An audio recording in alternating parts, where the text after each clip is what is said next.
Yeah, it's a Jalani once again, and this keeps being messed up. Like we bring you the fun, the educative, the entertainment, and everything that is in between. So for the past 2 weeks, we've been talking about temperament, and we mentioned what temperament is and the types of temperament.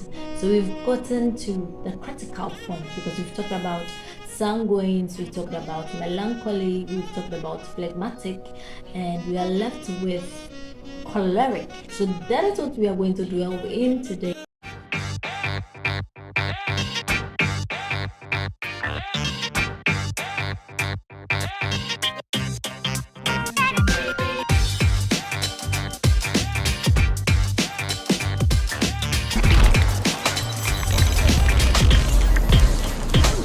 Start requested. Cholerics are people that people always misunderstand. Yeah, they are people that people always misunderstand, and I think it's probably because they have a lot of testosterone. Testosterone in their system, and testosterone is a hormone or a neurotransmitter in the body, and it's produced in larger amounts in cholerics. Cholerics, they are super determined. They are always ready for the fight. They are goal oriented, very goal oriented, and they always have their schedules in place. And they have little or no sense of humor. Like, even when they are asking for things or they are begging you, it feels like they are commanding you. And that thing that they say that's supposed to make everyone laugh will just piss everyone off because they have no sense of humor or little sense of humor, and they are always planning things to succeed. So when they make a goal or they want to achieve this, people, because they are power hungry, no matter what they have to do, they have to get there. Like, that is their mindset. If they don't care whether it's illegal or legal, they have to succeed because they are power hungry people. The thing you should know about cholerics is they love competition, they love to dominate, they see themselves as the alpha of the group, and they like that kind of situation where they are able to solve problems. They are problem solvers. They see problems and then they put all their efforts in to solve that problem. The cholerics, they are very brave people. They hardly show any kind of fear, and when you criticize them, they don't mind. They don't mind being criticized at all. Like, your criticism does not even affect them. So cholerics want to always be the best at what they do. They also spotlight people. The only difference is they like to be in the spotlight because they want to lead. Like, I'm best at this, so probably I have to be the one leading, like that. Okay. And like I said before, they have little or no sense of humor, so it makes them very straightforward. So what a sanguine might say in a jovial way or make people laugh about, cholerics may say the same thing, but people may take it in a different way. Okay. Cholerics, they are very short-tempered people, very short-tempered, and they hate to be devoured. So when they say something, they don't like people challenging them. And I think I always say this is because of lots of testosterone in their immune system. Cholerics are actually great people. They are great people because they feel they need people to, even though they are independent, okay, they need people to go to the top. So they are very charitable. They like giving out things in order to gain favors from people, which is good. But they easily get annoyed, and they like to command a lot. They can boast a lot. They are very proud people, and when they are fault or they have flaws, they don't like accepting these kind of things because they feel it makes them so weak. So they don't like accepting flaws or faults. Okay.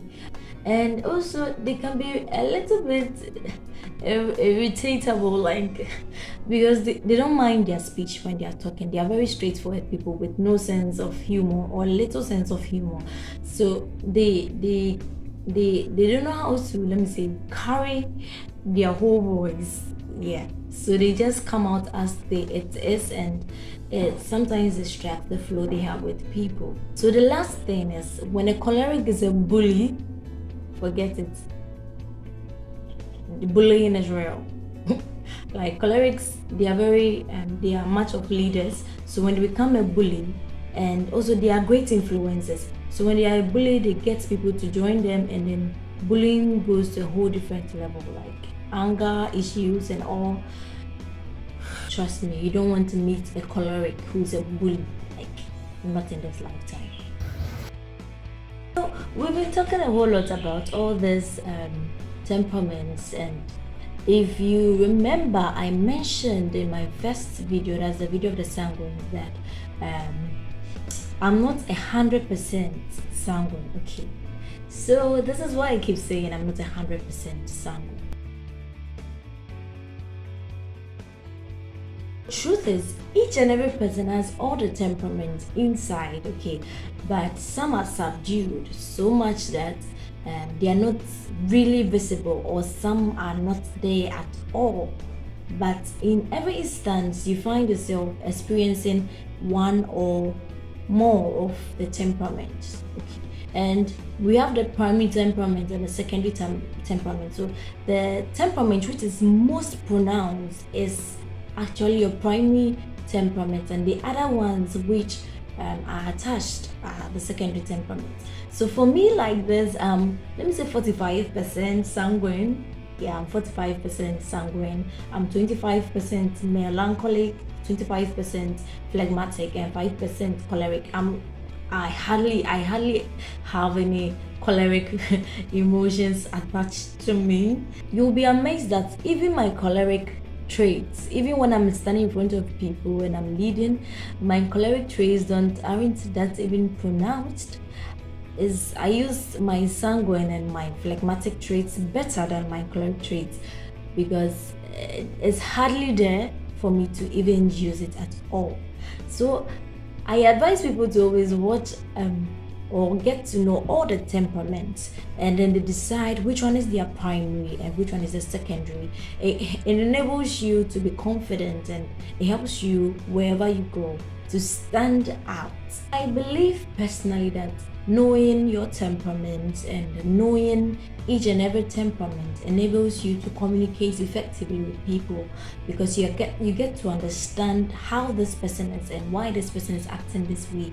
You don't just jump into conclusions that I am a sanguine and I expect everyone to be a sanguine. Now it helps you to effectively communicate with people, and it tells you how to communicate with people, and it helps you also shift between traits, because I've realized that when I'm communicating with a choleric, my best trait to use is a phlegmatic.